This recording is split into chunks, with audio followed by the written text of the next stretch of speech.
Masih di Sapa Indonesia Malam bersama saya Friska Clarissa. Saudara, pembangunan IKN Nusantara masih menjadi isu panas dalam debat Cawapres semalam. Cawapres Gibran menyebut pembangunan IKN tidak semuanya menggunakan APBN.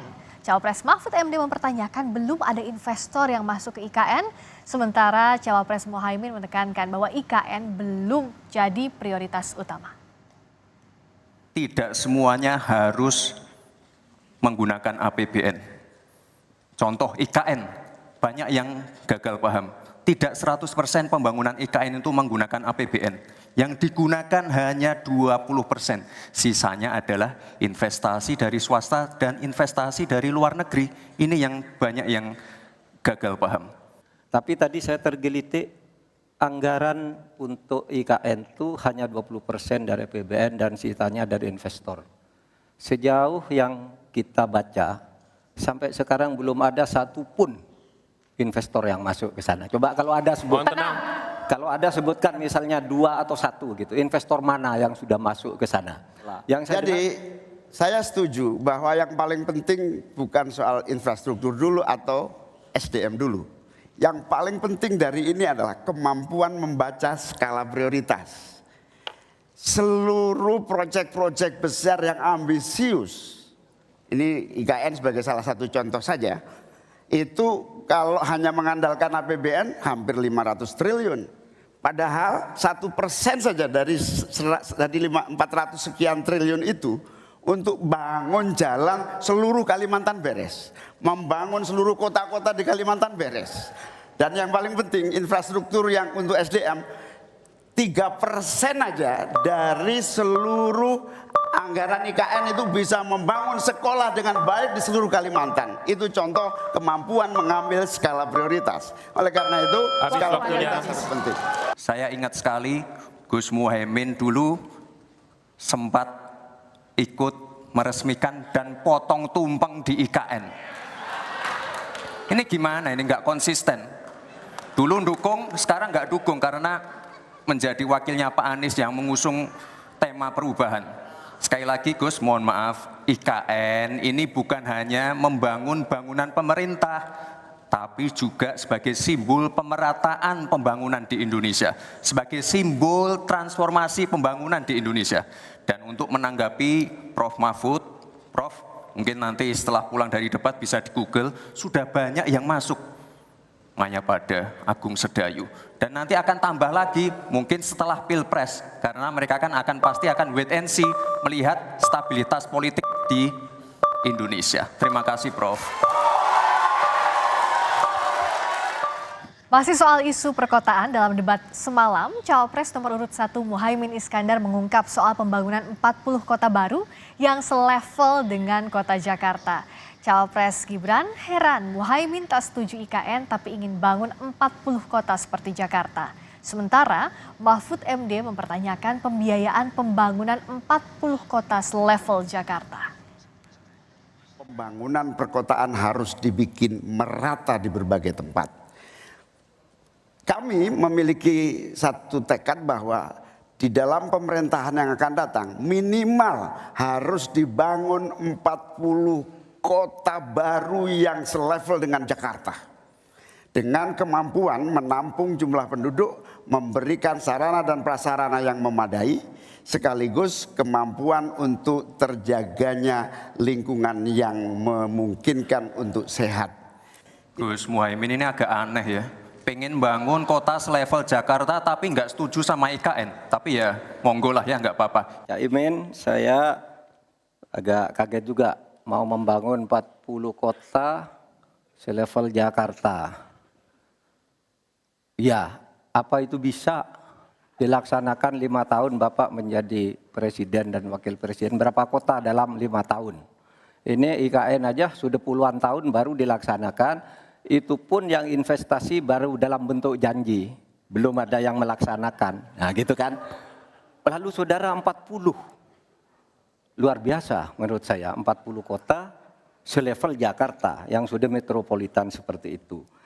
Lalu juga pembiayaannya menurut Pak Muhaimin. Kalau nanti kita membentuk 40 kota itu, pembiayaannya itu APBN, APBD, atau perlukah lembaga khusus?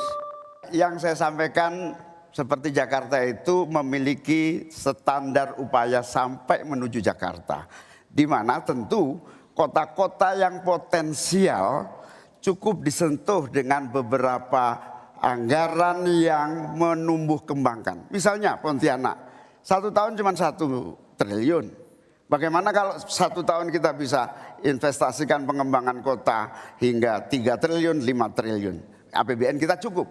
Apalagi kalau seperti yang sampaikan Pak Gibran tadi, melibatkan berbagai cara pembiayaan yang melibatkan baik itu swasta maupun CSR.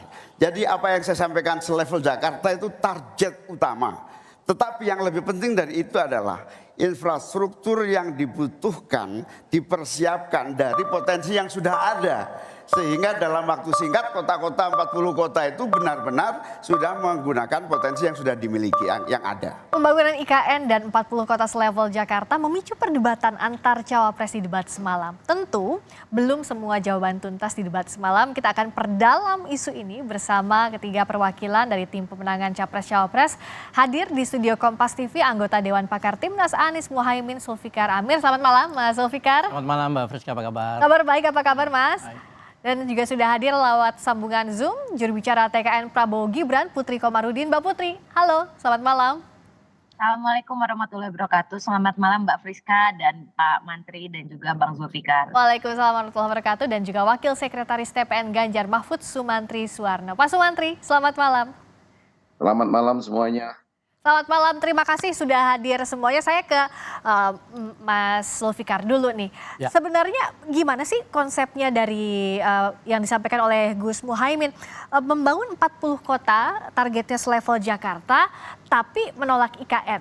Oke. Apakah ini asal bukan IKN atau seperti apa sebenarnya? Jadi pertama gini Mbak Friska, ini permasalahan pembangunan yang cukup kompleks ya. Dan tidak bisa dijelaskan dalam waktu 2 bahkan 4 menit gitu. Jadi saya agak mengerti ketika Gus Imin itu mencoba menjelaskan tetapi waktunya sangat terbatas gitu. Jadi kalau kita lihat memang pembangunan perkotaan di Indonesia itu mestinya menjadi salah satu program yang harus diprioritaskan. Karena kita bicara tentang fenomena urbanisasi di mana semakin banyak warga Indonesia yang akan tinggal di daerah perkotaan.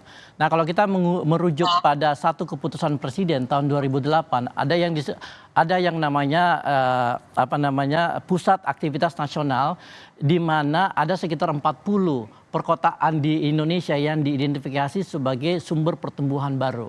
Nah, ada 2 kategori di dalam 40 kota ini. Ada kategori kota kecil dan ada kategori kota menengah. Kota menengah itu seperti Makassar, lalu kemudian Medan, Padang, Manado dan sebagainya. Kemudian kota-kota kecil seperti Pontianak, lalu kemudian Jayapura dan sebagainya.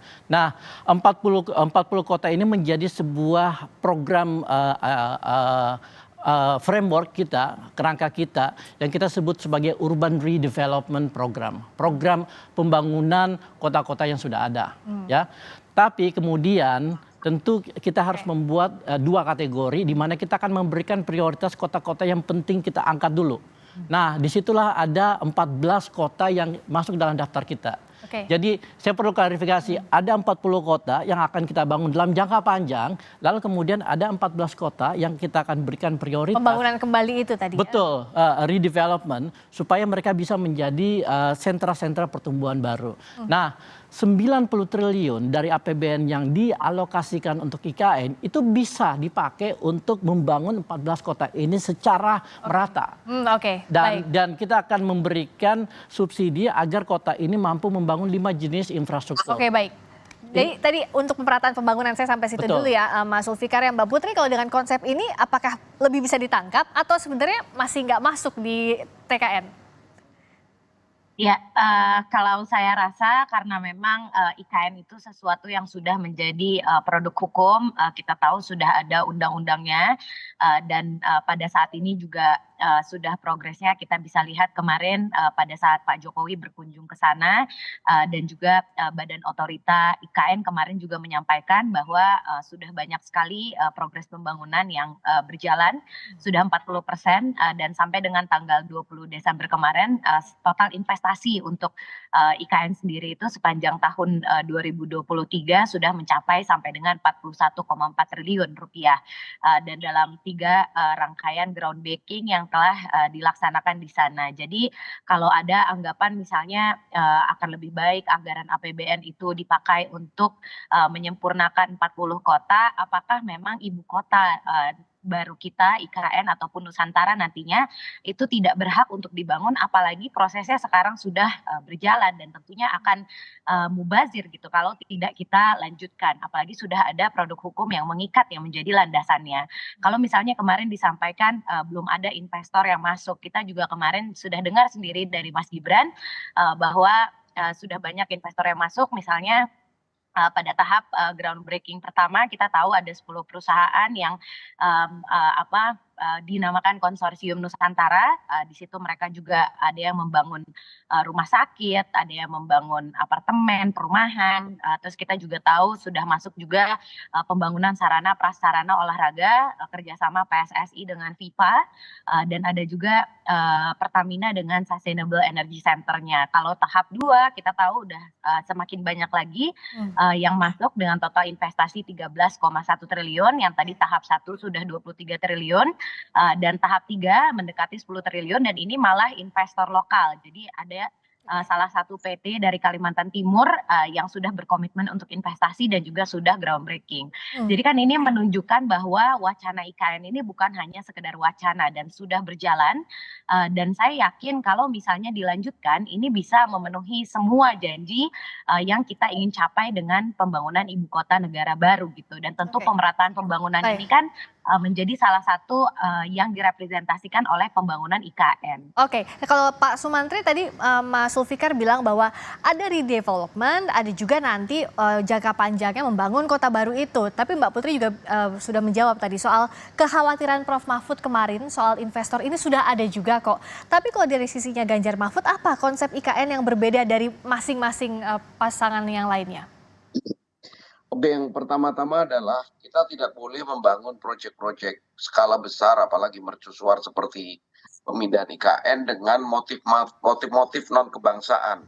Jadi artinya kita tidak boleh membangun proyek misalnya untuk mengejar popularitas politik, mengejar waktu pemilu dan sebagainya. Karena seperti ini biasa banget di Indonesia. Pengangkatan pegawai besar-besaran menjelang pemilu, menaikkan gaji pegawai menjelang pemilu, memaksakan proyek terlihat berjalan menjelang pemilu, itu bagian dari untuk menservis tujuan-tujuan politik. Tapi kalau kita bicara pembangunan infrastruktur, apalagi tujuan-tujuan besar kebangsaan, itu harus lintas waktu. Kita bicara sebelum masuk kepada IKN, saya mau bicara fenomena kereta cepat. Karena ini adalah 2 proyek mercusuar yang dipaksakan secara cepat. Oke, tapi kalau untuk IKN boleh fokus ke IKN-nya Pak Sumantri? Oh boleh. Jadi gini, IKN anggarannya 466 triliun. Kira-kira 90 triliun dari APBN, 253 dari kerjasama pemerintah dan badan usaha, sekitar 123 nanti akan dari BUMN. Itu adalah rencana, tetapi selalu dalam eksekusi proyek apalagi sebesar IKN, selalu ada cost of run. Saya mau kasih contoh kereta cepat. Kereta cepat itu dulu budget awalnya 5,5 miliar US dollar tanpa APBN. Yang terjadi sempat terjadi budget of run atau pembengkakan biaya menjadi 7,5 atau naik 2 miliar dolar. Di negosiasi turun jadi 1,4, turun jadi 1,2 miliar dolar. Memang betul tidak menggunakan APBN, tetapi apa yang terjadi? Ini kan permainan silat lidah aja. BUMN kita, kereta cepat konsorsium dari kereta api, Wijaya Karya dan BUMN lainnya yang menanggung 60% kepemilikan dari kereta cepat tidak memiliki uang untuk melakukan setoran dari pembangunan. Oke, yang ini katakan artinya ada pembengkakan biaya, begitu pula di IKN. Pembangkangan biaya dan terjadi perubahan skema pembiayaan. Yang awalnya dibiayai oleh BUMN, akhirnya APBN masuk melalui transmisi yang disebut PMN. Ujung-ujungnya APBN jika perencanaan itu tidak dilakukan dengan baik. Saya khawatir fenomena ini juga terjadi di IKN kalau Oke. kita buru-buru. Karena apa? Tadi disebutkan KPBU-nya 253 triliun. Sementara sekarang yang masih masuk baru ekuitas atau modal dari Oke, pemerintah, jadi yang APBN. untuk meringkas ini artinya yang dikhawatirkan adalah jangan sampai terburu-buru Yang proyek IKN ini dikhawatirkan ya. adalah jika Oke. kemudian target dari badan usaha swasta ini tidak masuk. Oke, Sementara Sangko sudah masuk baik, terlalu baik. besar. Saya Mau tidak tangkap mau, sampai di sana dulu Pak pemerintah Sumantri harus sebelum nanti menambah. kita diskusikan lagi ya. Oke, tadi kekhawatirannya itu kalau dari tim Ganjar Mahfud disampaikan juga tadi oleh Mbak Putri dari sisinya Prabowo Gibran. Tapi sebenarnya kalau di tangannya Pak Anies dan Mas Gus Muhaimin, apakah akan lanjut atau tidak? Si IKN ini akan bagian dari pembangunan yang tadi atau tidak? Oke, jadi apa yang dikhawatirkan oleh Pak Sumantri itu bukan sesuatu yang berlebihan. Karena di mana-mana kita lihat beberapa proyek urban skala besar itu mengalami pembengkakan biaya 2, 3, sampai 4 kali lipat gitu. Ada beberapa studi kasus seperti misalnya di Brasilia, di Brazil, lalu kemudian di di Mesir ya mereka membangun ibu kota baru dan beberapa kota yang lain yang dibangun oleh Cina gitu. Jadi kita harus hati-hati di sini. Nah, apa yang ingin kita lakukan adalah mencoba melihat permasalahan perkotaan ini secara lebih luas dan kita melihat bahwa ada sumber daya fiskal kita yang sebenarnya sangat terbatas. Sehingga kita harus membuat skala prioritas seperti yang disebutkan oleh Gus Imin. Nah, kita ingin supaya proyek IKN ini itu ditunda di mana apa yang sudah dikerjakan akan kita selesaikan tapi tidak sebagai sebuah kota. Karena kalau kita lihat progres yang sekarang itu masih sangat kecil, Mbak. Meskipun sudah ada undang-undangnya. Undang-undang IKN nomor 3 tahun 2022 itu sudah direvisi beberapa bulan yang lalu. Artinya bisa direvisi ulang. Tergantung kebutuhan kita, ya kan? Jadi tidak ada masalah dengan undang-undang. Dan kita tahu Pak Jokowi sudah merubah undang-undang berapa kali gitu, ya kan? Jadi ada presiden di situ gitu. Nah, kita ingin supaya sumber daya fiskal yang terbatas ini itu bisa dipakai untuk melakukan pemerataan pertumbuhan yang secara real. Karena Indonesia itu terlalu besar hanya karena memindahkan ibu kota dari Jakarta ke Kalimantan Timur tidak serta-merta membuat pemerataan itu terjadi di mana-mana.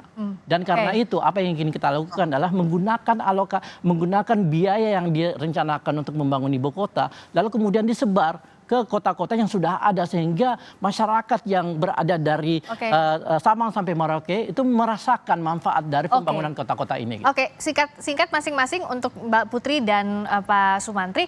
Jadi gimana konsep IKN kalau di bayangan masing-masing tim ses agar bisa goal sesuai dengan tujuan masing-masing, tidak terdistraksi atau bahkan tidak keluar dari rencana awal. Dari Mbak Putri?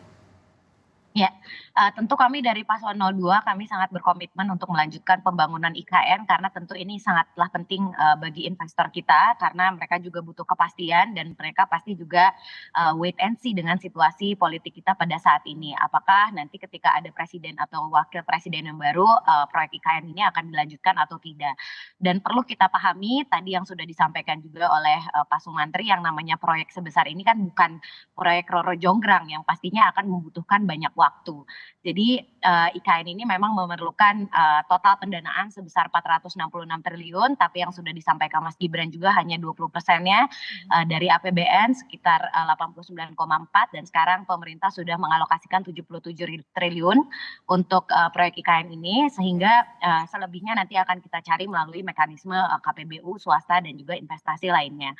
Dan kalau dibilang tadi disampaikan oleh Pak Zulfikar misalnya terkait dengan anggaran yang mestinya bisa dipakai untuk hal-hal lain yang lebih bermanfaat. Kita juga tahu di APBN kita sudah menganggarkan mandatory spending untuk pendidikan sebesar 20% yang tahun depan mencapai 665 triliun rupiah, jauh lebih besar daripada total anggaran IKN. Karena 400 triliunnya IKN itu kan bukan hanya dalam tahun anggaran ini tapi untuk sampai dengan proyeknya selesai. Dan kenapa kalau kita lihat sekarang masih ada sekolah yang rusak, kualitas guru juga masih ada yang belum memadai, kan berarti ada yang harus kita perbaiki dalam hal kita mencapai output dan outcome dari spending di setiap kementerian dan lembaga.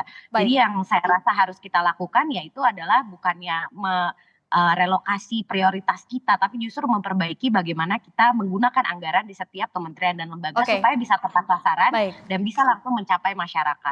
Baik. Kalau Pak Sumantri? Oke, kalau posisi Ganjar Mahfud kan jelas, karena ini produk hukum Undang-Undang Nomor 3 Tahun 2022, selama itu tidak terjadi perubahan, maka itu akan mengikat siapapun presiden terpilih untuk menjalankan undang-undang tersebut. Itu sudah jelas. Kalau enggak berarti bisa kena ancaman impeachment. Tapi bagi kita adalah bagaimana cara mengeksekusinya. Mengapa investor asing sampai hari ini sudah berkali-kali disampaikan shopping dan sebagainya ingin masuk, tetapi tidak masuk. Kita akan coba gali apa sih kekhawatiran mereka.